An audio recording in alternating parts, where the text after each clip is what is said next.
You'll notice that we've changed the title. This now states Math 105. And this is something we did not include in our work with Math 100. We did section 4.1. We didn't do 4.3. But 4.3 is in the curriculum of Math 105. So we'll use a similar format where I'll go over it again. I may not do every example that's in our booklet, but try to give you the general patterns, and especially if something's different, we'll be sure to include that. So in this section, again, we're dealing with inequalities, and we're dealing with what are called intersections. And the symbol for intersection is an upside down U. And the key word for intersection is the word and. And we'll review that as we go on. We're also doing unions. The symbol for union is a U without the extra little line there. And the key word for unions is the word or. So when you see the mathematical word or and the mathematical word and, they have special meaning in mathematics. The and is intersection with this symbol. The union is or with this symbol. Now, a compound inequality is when we are using and or the word or. A disjunction is when we have the word or. A conjunction is when we have the word and. Now, interval notation is stuff we did in previous chapters, and we also did domains. But as we get to those, we will review. So your first 6, 1 through 6, are matching. And these words are used. And again, all the answers are in the back of the chapter so that you can check your work if you're working independently. Here we're just trying to give you some direction and seeing it. So for number 7, they want you to find the union or intersection of what is mentioned here, and to put it in sort of set builder notation. So the symbol they're showing between these two sets of numbers is the union symbol. So this is the key word or here. And what we do when we are asked for a union of these sets, we include all the members of the set. If the word or numbers are repeated, we only write them once. So we can start on this one. We need a 2. 3 is repeated, so we only write it once. We need an 8. We need a 15, 20, and 24. So the set builder notation for the union of these two sets is we include all the members that are in these subsets in the sets. If they are repeated, as the 3 and the 8, we only write them once. So these were numbers, now we're using letters. But here, the symbol is for intersection. And they want you to be familiar with these symbols. So this is an and you can look at it. And you're looking for letters that appear now in both. Those are the ones that would be included in this set. So C's not there, D's not there, E's not there, F is there, and there, and G is there. So in set builder notation, for the intersection of these two sets, the results are F, comma, G. Those are the ones that are found in both. Those are the ones that intersect. All right, here's the letters in the word math and the letters in the word mat. And we're looking for what? What symbol is this? Well, again, it's for and that's intersection. So what letters intersect? Well, you could do it like this if you want to start. And it would be M, A, T. It's letters that are found in both sets when we have intersection. All right, in number 9, we have 2, 3, 5, 10 in this set, and this is the symbol for an empty set. There's nothing in here. But we want to set up a union between this set and this set. So it would be all of these members only. Oh, I didn't do that very well.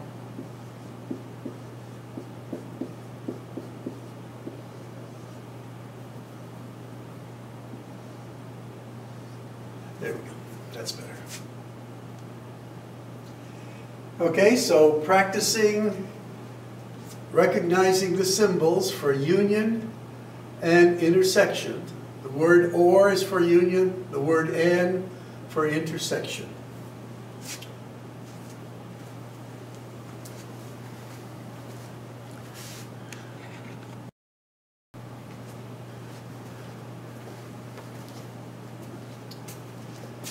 Okay, these are compound inequalities. And they want us to graph on a number line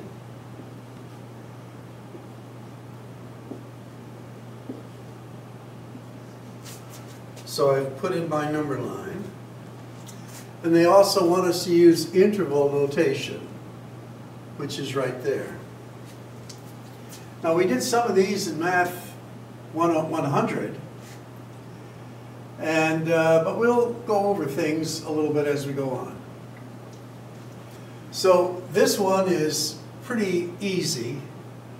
Our numbers that we're interested in is a -2 and a 5. X is in the middle there. And in fact, what I'll do is use red for this. Now it says X, which is in the middle here. That's my X in red. We have to determine what kind of signs. And as a quick review, we said greater than was this parenthesis that looks like so. Less than is a parenthesis that looks like so. Greater than or equal to is a bracket that looks like that. And less than or equal to is a bracket that looks like so. So these we had done in Math 100, and we're just reviewing the kinds of symbols we're going to put on the number line. So here we're saying that X is greater than or equal to a -2. So which symbol would we use? Well, let's just number them here. 1, 2, 3, 4. Again, I'm waiting. What symbol? Well, number 3. And for this one, now X is less than or equal, we're going to use symbol 4. Now we said once that we put it in a graph form, it was sort of easy to pick out the interval notation. So So to put this one in interval notation, it's going to start at a -2, comma, and go up to 5. And we're taking our symbols right from our graph. So this is kind of a good use of it there.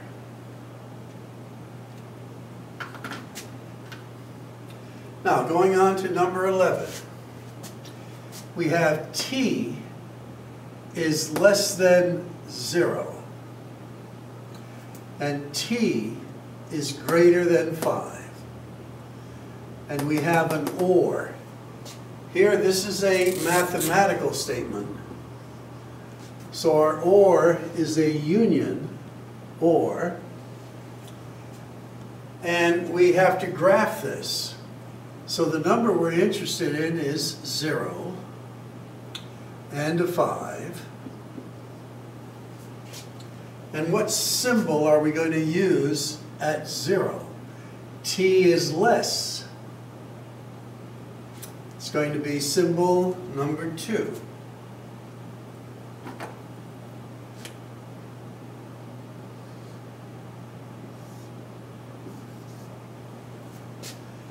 And here, t is greater than 5.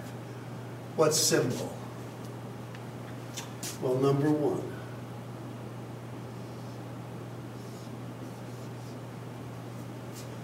Now, how do we write that in set builder? Well, not set builder, interval notation. Well, we're coming from -infinity up to 2, no, up to 0, and 0, when it's only less than, is a parenthesis.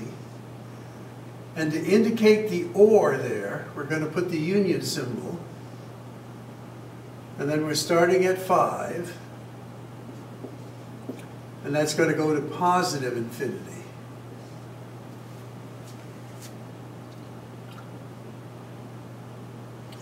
So that's our interval notation for this. Now, some of these can get tricky. And we see in number 12, when they originally gave it to us, it was a little tricky part in that they had a negative y is greater or equal to 3. We want to have what a positive y is. So here we had to divide each of our inequality terms by a -1 to reverse the signs. And when we did so, our inequality has to reverse. So now this is our union, this and this. So again, the numbers that we're interested in is a -3 and a -2. Now, what does it say about, let's say, -2? It says y is greater or equal to -2. So what symbol would we use at -2? 1, 2, 3, or 4?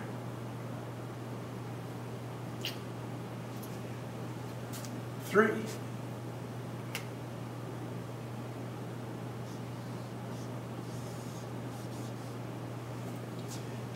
And what symbol would we use for this one? Y is less than or equal to -3. Symbol 4 here.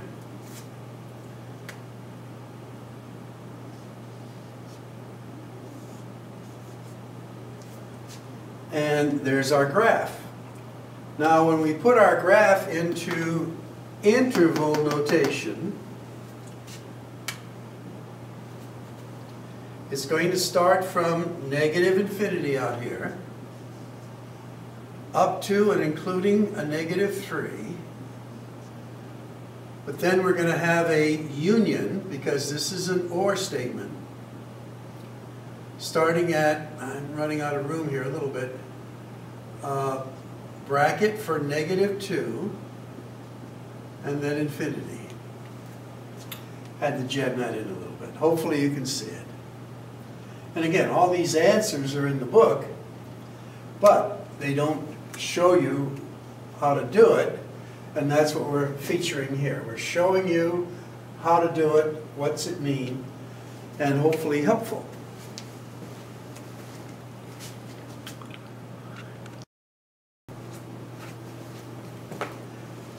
All right, continuing on to number 13. Notice it's an and is intersection. This is an and, intersection. And this one is just a compound inequality. So for intersection, we're looking at those that are in the same. And the numbers we're interested in here are a 6, which is there, and a -2, which would be over there. Now we're saying that m is greater than -2. Now if I put that in as a parenthesis there, that's going to look like so. So if I just had this, m is greater than -2. So a parenthesis facing right from -2. Now here, and again, some of you may not like to read them backwards, so let's write this again here. M is less than or equal to 6. So we can read it this way or this way. It's the same. So this one is saying that m is less than or equal to 6. So my 6 is there, and then I draw an arrow this way. Now notice there is a section where the red and the green overlap each other. And that's what we're looking for, because we're looking for intersection. So the graph of this would be, take away that, and it's just the area of intersection. And our interval notation for this would be taking it right from the graph, parenthesis, -2, comma, 6, bracket. So hopefully you're getting a little strategy here as well as to how to do this. When it's an and, you can kind of graph each one lightly, but because of the and and it being an intersection, it's only where they overlap. All right, here's another and. Let's do this one. So here it says, the numbers that we're interested in is a 2 and a 5. And it's an and, so it's intersection. Now we're saying that 2x is greater or equal to 2. So I'll put that in green, and we'll use this symbol. And that's that. Now this next one says that x is less than 5. So at 5, I will use a parenthesis facing left.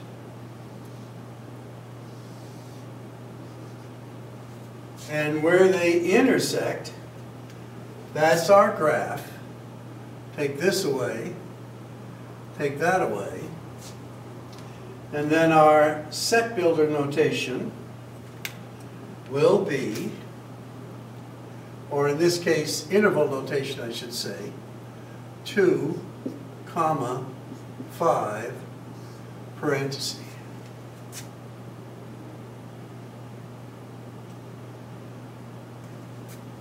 Again, because it's an intersection, the word and,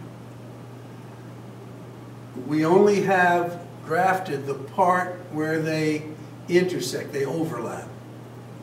The other parts aren't in there. All right, going on to number 16. What they're asking us to do here first is to solve for x.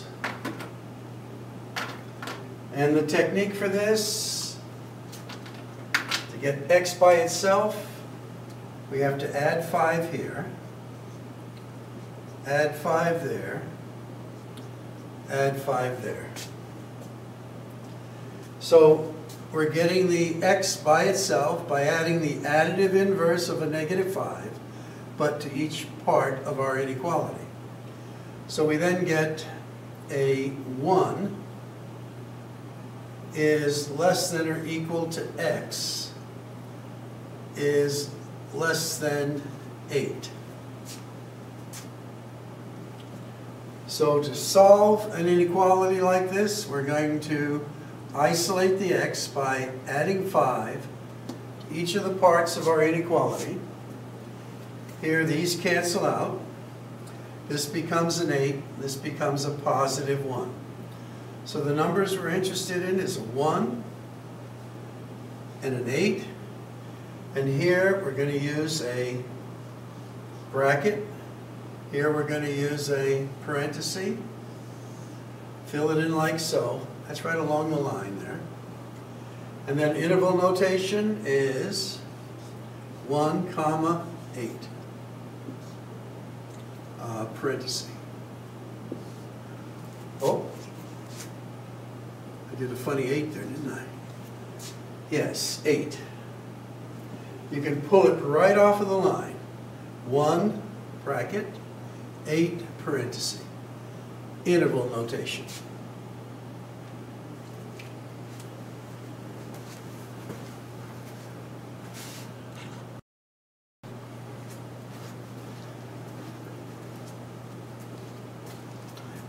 Now, as we do number 18, notice we have a fraction in here. And the rule when we have a fraction is to multiply each term by the lowest common denominator, which happens to be 4.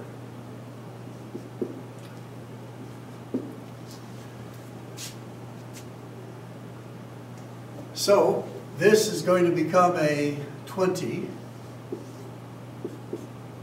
Here the 4's cancel out, and this just becomes x plus 1. Get the right inequality sign there. And this is a -12.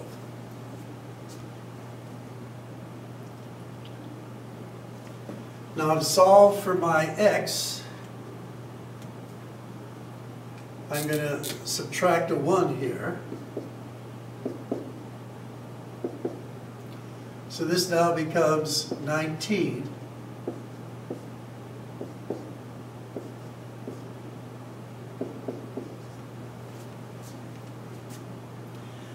Notice this seems to be written backwards. But if we read it from this end, in fact, let's rewrite it. -13 is less than or equal to x is less or equal to 19. That works much better. And the numbers we're interested in is a -13 and a 19. And we're going to use our brackets.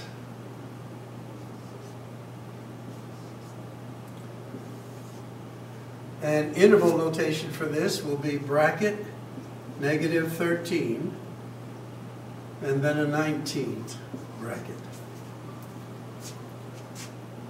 So just this little twist here, we had to multiply each term. Remember, this is a grouping symbol. This is all one term. So when we cancel out the 4's were gone.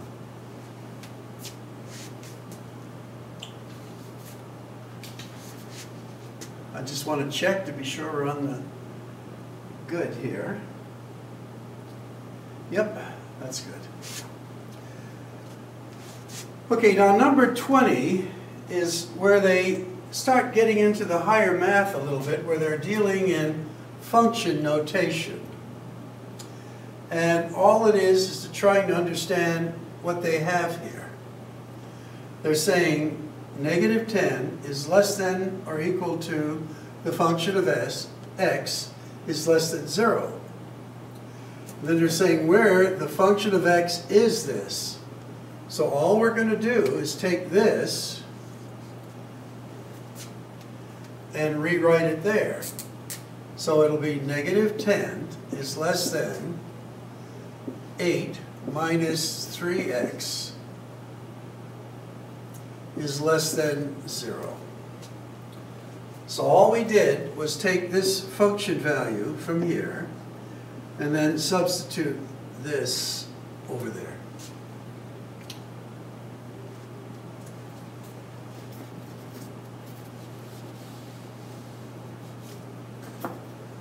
Now we have to solve this.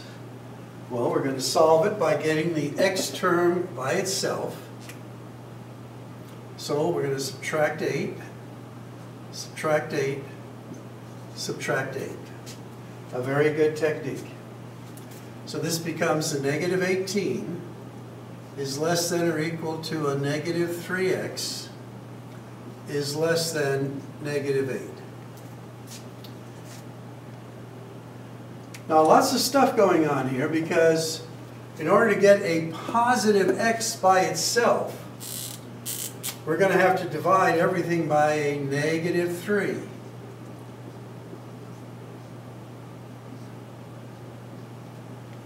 And here this is crucial.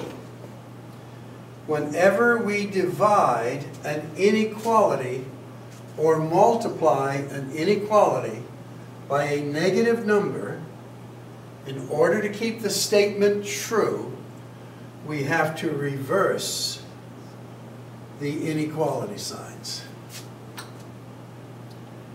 So now this is going to be a positive 6 is greater than x is greater than 8/3. So, again, this sort of looks backwards because the smaller number is over here. So if you want, you can rewrite that. 8/3 is less than x is less than 6. By the way, this would be set builder notation if we just put the x there. We did this in an earlier section. And now to graph it, because we want to graph this one, and I'm going to erase this one so I can graph a little more clearly. We're interested in the 6, which is there. Now 3/8 is 2 2/3, so it's about like this. 8/3, I should say. And we're going to use a parenthesis.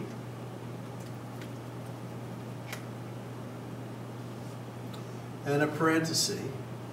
Fill this in, and then interval notation would be a parenthesis, 8/3, comma, 6 parenthesis.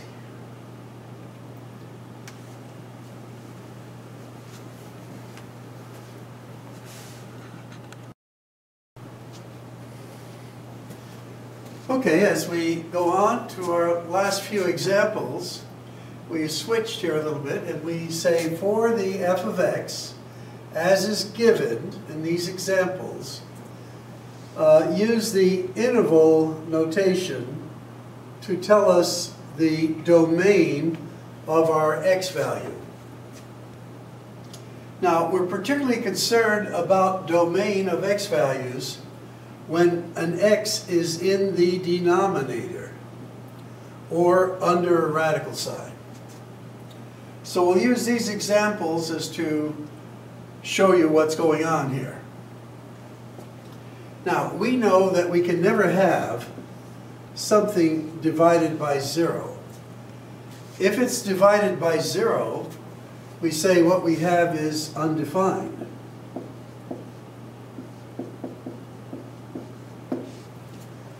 So is there an x value that will make this denominator undefined?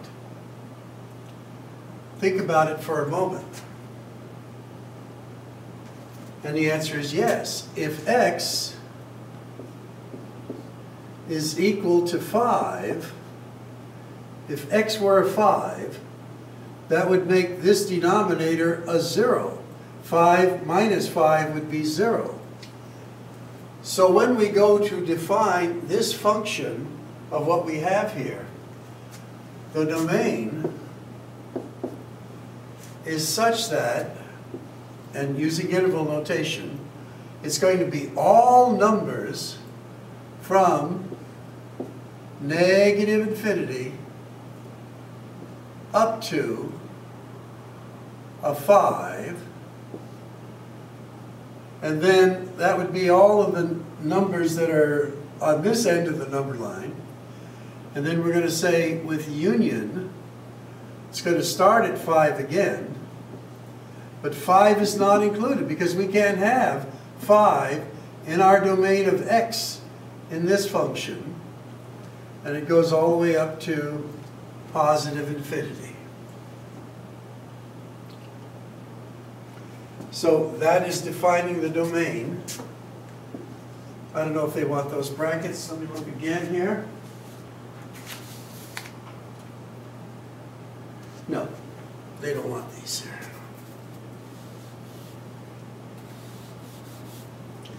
I won't put them on this one. So what was a little trick we could have used? Up here, all we want to say is this equals 0. And then we know to solve that denominator, if that is 0, was that x was 5. We did some of that in an earlier course. Now, again, the trick here is this is going to equal 0. We don't care about the numerator. The numerator can have all kinds of numbers in it, but the denominator can't have a 0. Because if it's a 0, can't be a 0, because if it's a 0, it's undefined. So we exclude that value of x from the domain.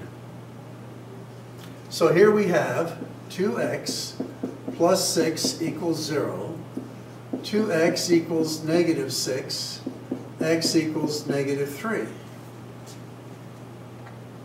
So the value we have to exclude here is negative 3. So it's going to be like this. Our domain will be all numbers from negative infinity up to a negative 3, parenthesis, union, negative 3, because it's just the negative 3 that's eliminated, not the numbers to either side of it. And this goes up to positive infinity. And you recall negative infinity and positive infinity always are with a parenthesis.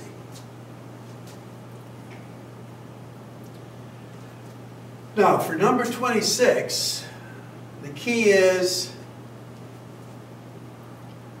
can we have, under the radical sign, a negative number if it's the square root of something? And the answer is no. Now, 0 is good. You could have a 0 under the radical sign. But then once it starts getting smaller than 0, that is a negative number, those have to be excluded from our domain. So this is what we're shooting for. So we want to find out what will 5x plus 3 equal 0. Because we want to make this a 0. But that 0 is included. It'll be any number smaller than that, which would make a negative sign appear under the radical sign. So as we solve this, it's 5x equals a negative 3. We're going to divide both sides by 5. We get x is a negative 3/5. That's the smallest value we could have. Anything smaller than that would make our number under the radical sign a negative, and you can't have that. So, what will our domain be? Think about it for a moment. Now, this number is included in the set because this number is where it starts. It's numbers smaller than that. So we're going to have a bracket, negative 3/5, comma, to positive infinity, parenthesis, will be the domain of this function.